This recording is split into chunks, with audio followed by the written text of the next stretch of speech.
USA.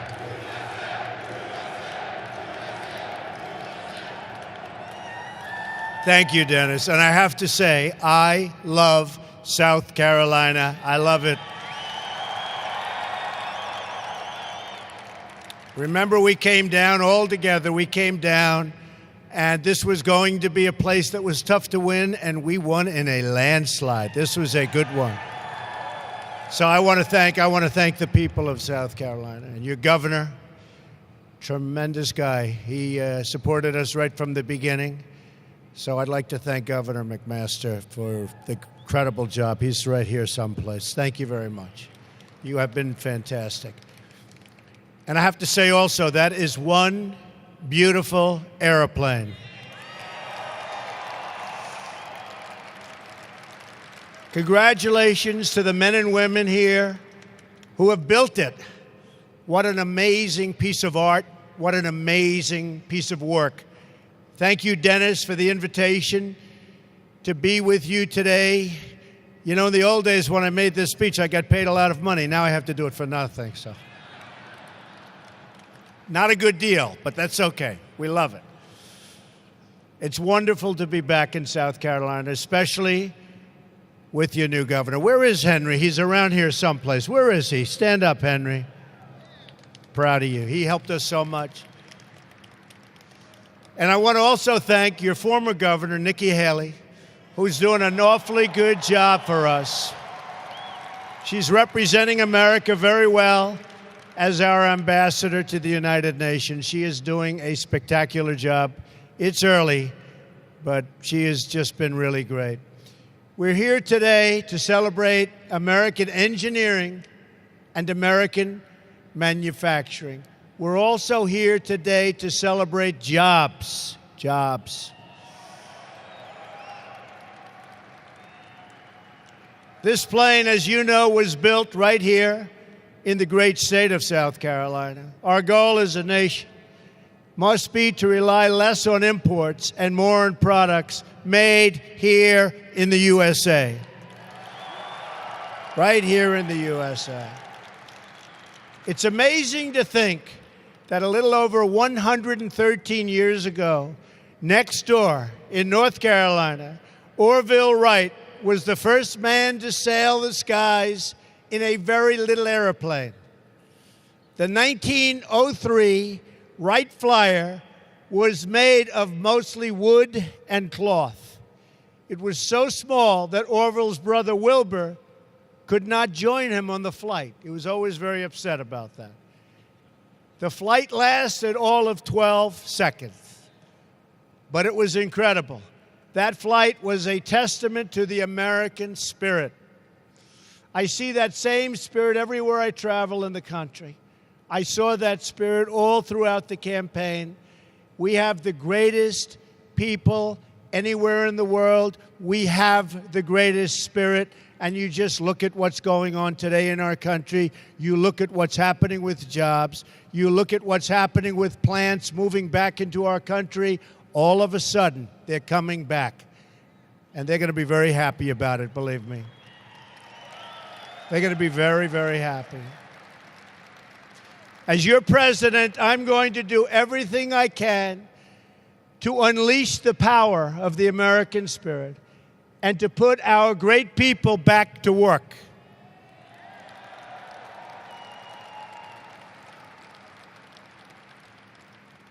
This is our mantra: buy American and hire American. We want products made in America, made by American hands. You probably saw the Keystone Pipeline I approved recently, and the Dakota. And I'm getting ready to sign the bill. I said, where is the pipe made? And they told me, not here. I said, that's good. Add a little sentence that you have to buy American steel. And you know what? It's the way it is. It's the way it's going to be. We are going to fight for every last American job. We've come a long way since the Wright brothers and their first flight more than a century ago. Your plane is made of carbon fiber. It seats 330 passengers. It's 18 feet longer than the previous version of the 787. And this airplane can fly for half a day before it touches the ground. The name says it all, Dreamliner, great name. Our country is all about making dreams come true. Over the last number of years, that hasn't been necessarily the case, but we're going to make it the case again.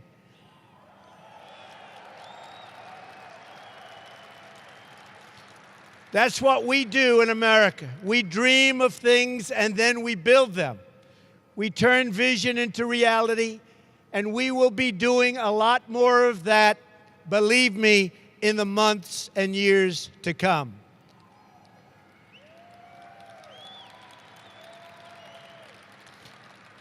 I also want to say a word to all of the members of the armed forces who are here with us today in this record crowd.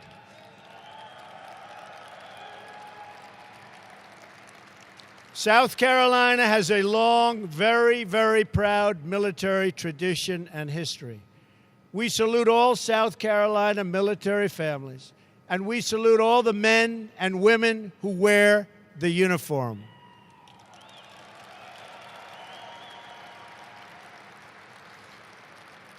We are going to fully rebuild our military. By the way, do you care if we use the F-18 Super Hornets? Or do you only care about, what do you think? Well, thought that was a Super Hornet.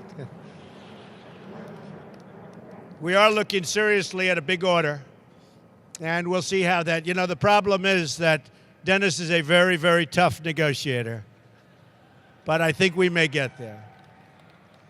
We're also working on the Air Force One project, which was a difficult project for previous administrations, but it looks like we're getting closer and closer. And we're going to ensure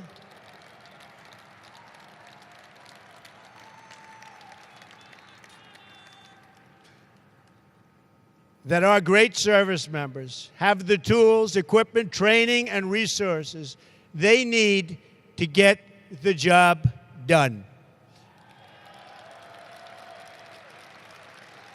As George Washington said, being prepared for war is the best way to prevent it.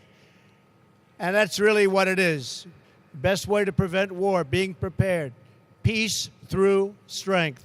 We build a military might so great, and we are going to do that none will dare to challenge it. None.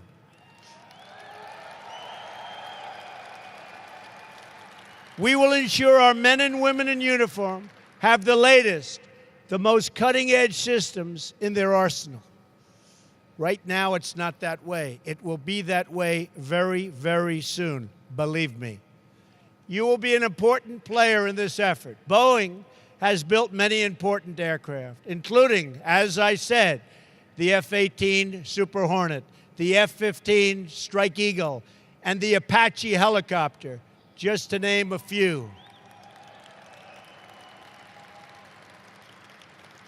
And I'm being very, very serious. The new Air Force One, that plane, as beautiful as it looks, is 30 years old. Can you believe it?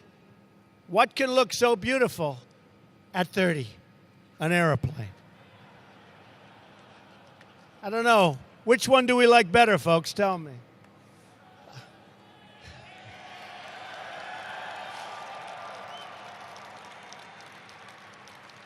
On every front, we are going to work for the American people. Nowhere in our focus is, and I mean this so strongly, and our focus has to be so strong, but my focus has been all about jobs. And jobs is one of the primary reasons I'm standing here today as your president, and I will never, ever disappoint you, believe me. I will not disappoint you. I campaigned on the promise that I will do everything in my power to bring those jobs back into America.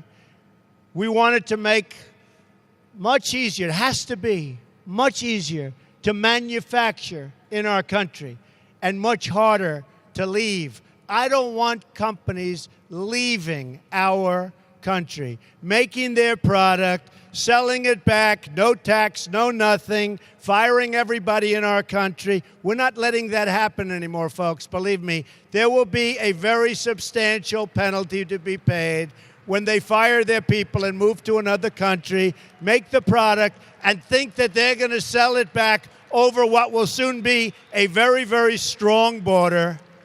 It's going to be a lot different. It's going to be a lot different.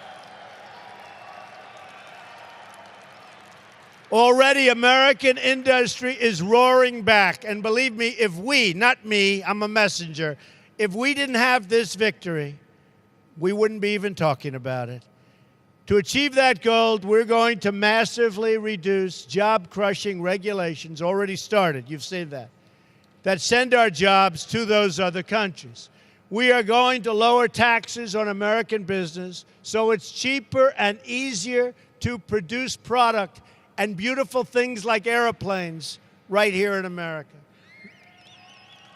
We are going to enforce, very strongly, enforce our trade rules and stop foreign cheating. Tremendous cheating. Tremendous cheating. We want products made by our workers in our factories, stamped with those 4 magnificent words: made in the USA.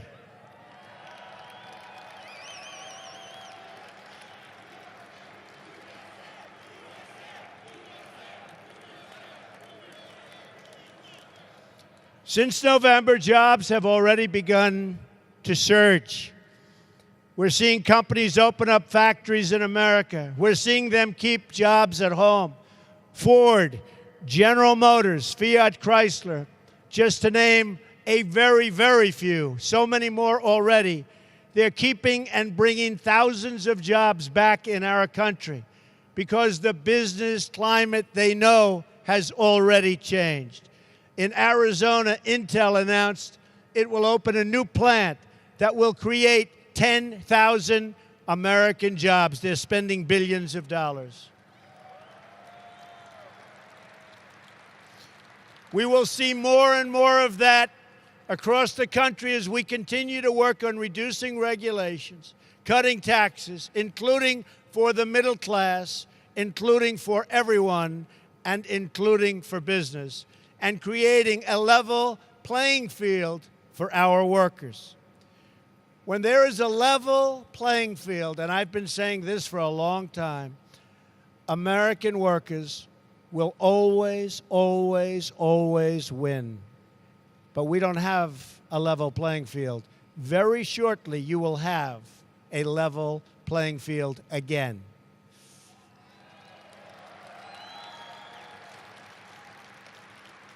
Because when American workers win, America as a country wins. Big league wins. That's my message here today. America is going to start winning again, winning like never, ever before. We're not going to let our country be taken advantage of anymore in any way, shape, or form. We love America, and we are going to protect America. We love our workers, and we are going to protect our workers. We are going to fight for our jobs. We are going to fight for our families. And we are going to fight to get more jobs and better paying jobs for the loyal citizens of our country. Believe me. You've heard me say it before, and I will say it again. From now on, it's going to be America first.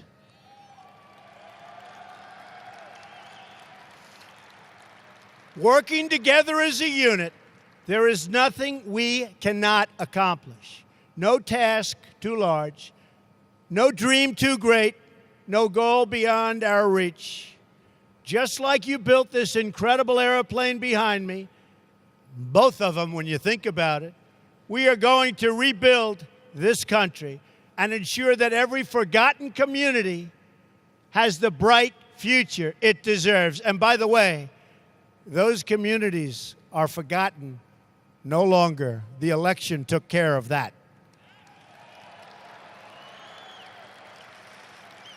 And we will pass on to our children the freedom and prosperity that is their American birthright.